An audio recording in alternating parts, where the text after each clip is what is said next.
L'huile essentielle, je tiens à mettre un accent particulier sur cette huile parce que c'est des huiles qui sont bien absorbées par le corps. Donc ça augmente une certaine biodisponibilité dans notre jargon. Biodisponibilité. Elles combinent en effet ce qu'on appelle le poids moléculaire faible avec une absence de polarité. Et cela les rend facilement absorbables par l'organisme. C'est-à-dire que ces huiles sont riches? Très riches.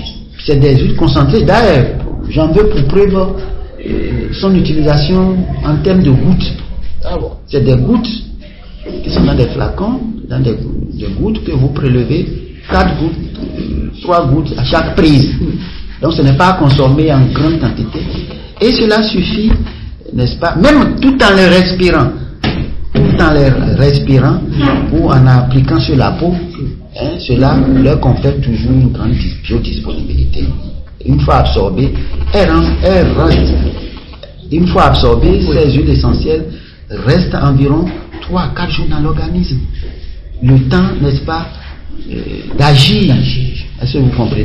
Avant d'être éliminé à plus de 99% par les urines et par les sels.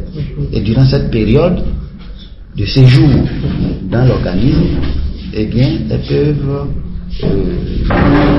il y a des composés qui peuvent se transformer en métabolites issus de ça, et c'est des produits chimiques issus de leur transformation qu'on appelle métabolites. Donc l'effet est très prolongé. Très prolongé. Donc voilà un peu ce que je peux dire. Alors professeur, avez-vous déjà expérimenté ces huiles sur certains patients? Tout à fait, et je crois que le résultat est très probant en matière de traitement, particulièrement de type de cancer. Parce que vous voyez, même le cancer des seins, c'est assez efficace. Le cancer de la prostate également. C'est des tests qui ont été faits et qui sont très concluants. Très concluants. Parce que de toutes les façons, les recherches se poursuivent toujours. Et nous pensons élargir ces traitements à tout type de cancer. D'autres types de cancer. Alors, le traitement dont nous sommes en train de parler, est-ce que c'est spécifique à un type de cancer?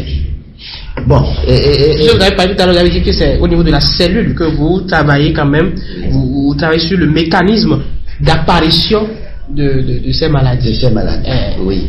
Et en fait, je vais dire que les huiles essentielles ont un spectre d'action très large. Très large.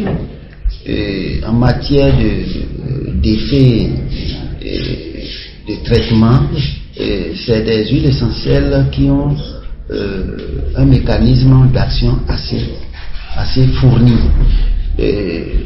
Il ne peut pas en être autrement.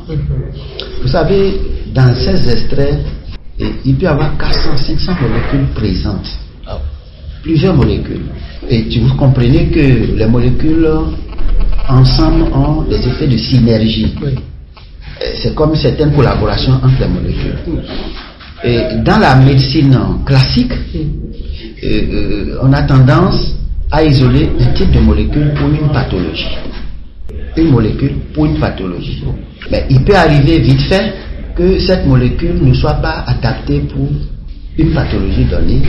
C'est un échec de thérapie. C'est pour ça que notre laboratoire, qui est un laboratoire de recherche sur l'identification de tous les mécanismes d'apparition d'une pathologie, reste le pilier, comme je l'ai dit, le pilier de la pharmacologie, c'est-à-dire de l'utilisation des médicaments. Or, toute autre démarche empirique, on aurait assisté à ce qu'on appelle échec de thérapie. Donc tous les mécanismes, une fois explorés, les molécules contenues dans ces extraits, si une molécule rate ça, si je crois que les autres ne vont pas rater. Et c'est pour ça aujourd'hui même de par le monde, les gens ont tendance à dire mais est-ce qu'il faut continuer d'isoler une molécule pour une maladie, ou bien laisser toutes les molécules naturelles présentes de sorte que on puisse atteindre le mal. Vous comprenez ce que je dis? C'est un peu le débat qui fait rage aujourd'hui dans la recherche. Et même, je voudrais donner encore un autre exemple, c'est dans le domaine des infections. Vous savez, les infections sont à la base de beaucoup de pathologies infectieuses. Je prends le cas des bactéries. Encore une fois, dans la médecine classique, qu'est-ce qui se passe? On isole une molécule, on teste son action sur un type de bactérie. La bactérie, vous savez, c'est un être vivant capable de muter, de s'adapter. Alors, si elle s'adapte à la seule molécule que vous avez isolée, qu'est-ce qui va se passer? C'est un échec. Est-ce qu'on pourrait parler là, est-ce qu'on pourrait dire que ça fait partie des limites de la médecine traditionnelle? Non, ce n'est pas la médecine traditionnelle qui est en cause là, c'est la médecine classique. Classique, ok. Vous avez dit? Oui, c'est la médecine classique. Okay. Oui, c'est un échec. Et ça, je crois qu'aucun médecin ne me dira le contraire. Le contraire. La preuve, c'est que parfois dans les traitements de ces infections, lorsqu'ils n'arrivent pas, ils disent bon, allez voir un phytothérapeute. Parce que ils sont arrivés à la limite. Et Dieu seul sait combien j'en ai reçu pour ces traitements-là.